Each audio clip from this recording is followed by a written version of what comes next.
Assalamu алейкум, урматтуу YouTube көрүүчүлөр, урматтуу бага өстүрүүчүлөр. Кутман күнүңүздөр менен. Бүгүн 15 май 2020 жыл. Бүгүн биз сиздер менен бактын арасына тигилген тоют маселеси боюнча, бактын арасын пайдалануу боюнча сөз кылабыз. Муну алдыңыздарда жаш бак көрүнүп турат. Ошол жаш бактын ичине тигилген эспарсеп чөгү көрүнүп турат. Кыргызстанда малдын башы көбөйгөн сайын тоют маселеси дагы кошо көтөрүлүүдө. Жылда бир түк пресс, эспарсеп пресси, беде пресси 180 сомдон 200 сомго чейин көтөрүлөт бизде. Болгондо дагы өзүбүздүн райондон эмес, башка коңшу райондордон, Ош, Өзгөн сыяктуу райондордон ташылып алып келинет жөп. Мына биз азыр кайрак жерде тигилген бактын арасындабыз. Мына ушул көрүнүп турган эспарсеп 2 жыл болуп калды. 2 жыл мурда тиккенбиз. Кайрак өсөт, бир жолку орун болот. Бул биринчиси бизге тоют болсо, экинчиси бул бактын арасындагы нымдуулукту сактап турат. Бунун ушундай пайдасы бар. Азырынча бак кичине болгондуктан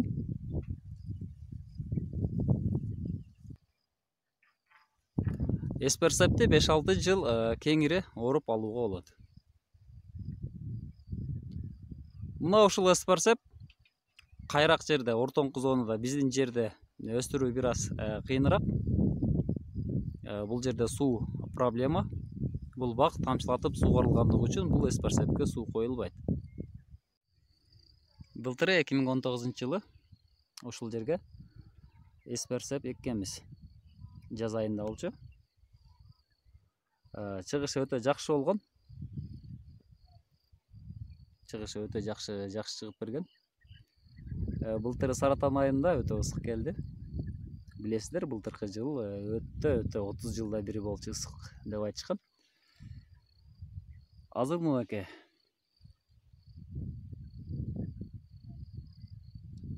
Өтө сейрек. Чыдаганы гана калды.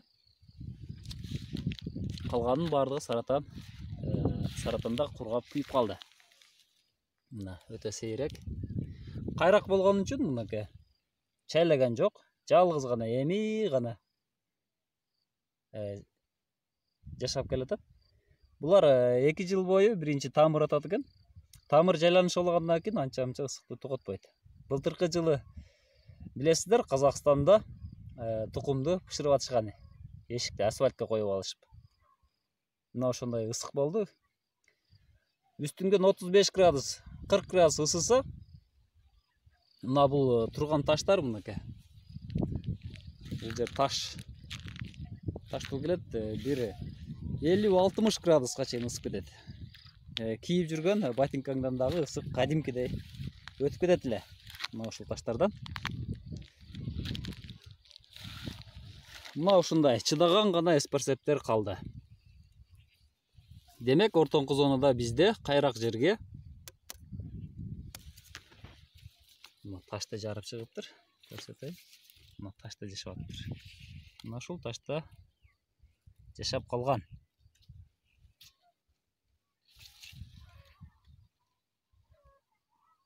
Мына көрдүңүздөр, эспарсептин чыдамкайлыгы ушунчалык чыдамкай болот.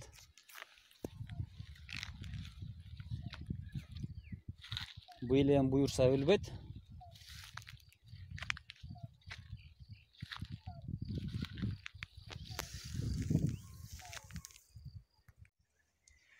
Жазында тигилген эспарсеп күйүп калгандан кийин мына бул алдыбызда турган эспарсепти күзүндө чачтык. Мына күзүндө чачылган эспарсеп жарым карышка жетип калды. 5-6 жалбырагы бар. Тамыры буюрса 1 метрге жетип калган болуш керек ылдыйга. Биринчи, экинчи жылдары эспарсеп ылдыйга тамыр системасы өнүгөт. Ылдыйга карай тамыр атат. Бул анча-мынча ысыкка өлбөйт. Дагы 1 айдай бою жамгыр боло турган болсо, ошол жамгыр менен кадимкидей жакшы көктөп алат. Мына күзүндө тигилген эспарсебиз өтө жакшы. Калың. Буюрса бул келе жаткан ысыктарга Саратанда чыдай алат деген ойдомун.